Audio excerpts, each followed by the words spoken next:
Friends, good morning. நான் உங்கள் சகோதரி பேசுகிறேன். காலையிலே வந்து பார்த்தீங்கன்னா தோட்டத்துக்கு போனோம்.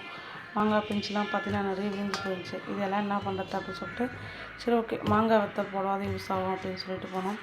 அப்படியே தோட்டத்துக்கு போனால் வெண்டைக்காலாம் நிறைய இருந்துச்சு. சரி ஓகே வெண்டைக்காவும் பறிச்சுட்டு வந்துட்டோம். அப்புறம் என்ன பண்ணலாம், கெஸ்ட்டுலாம் நிறைய வந்துகிட்டே இருக்காங்க. அவங்களுக்கு வந்து ஒரு சின்னதாக ஒரு பஜ்ஜிலாம் போட்டு தரலாம் அப்படின்னு சொல்லிட்டு பார்த்திங்கன்னா கற்பூரவள்ளி, வெண்டைக்காய், பாவக்காய், மிளகாய், வெத்தலை, காளான், கீரை, இது எல்லாமே நம்ம வீட்டிலே விளைஞ்சது. ஃப்ரெண்ட்ஸ், ரெடி ஆகிடுச்சு பாருங்கள். தேங்காய் சட்னி, கார சட்னி, பஜ்ஜி. இப்போ எல்லா காமிச்சோம் இல்லையா, வெண்டைக்காய், பாவக்காய்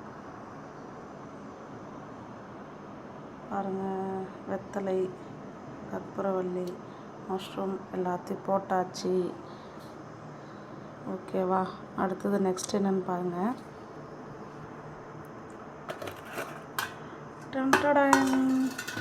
சுழ உருண்டை, எங்கள் ஊர் ஸ்பெஷல். போலி மாதிரியே தான், தேங்காய், கடலப்பருப்பு, வெல்லம், நாட்டு சர்க்கரை எதுனா சேர்த்துக்கலாம். மைதா மாவை கரைச்சி அதை வந்து பார்த்திங்கன்னா எண்ணெயில் விட்டோம்னா சூடான சுழ உருண்டை ரெடி. பூ மாதிரி போடலாம் அப்படின்னு சொல்லிட்டு ட்ரை பண்ணோம் பாருங்கள். ஓகே ஃப்ரெண்ட்ஸ், இன்றைக்கி முடிஞ்சிச்சு எல்லாம்.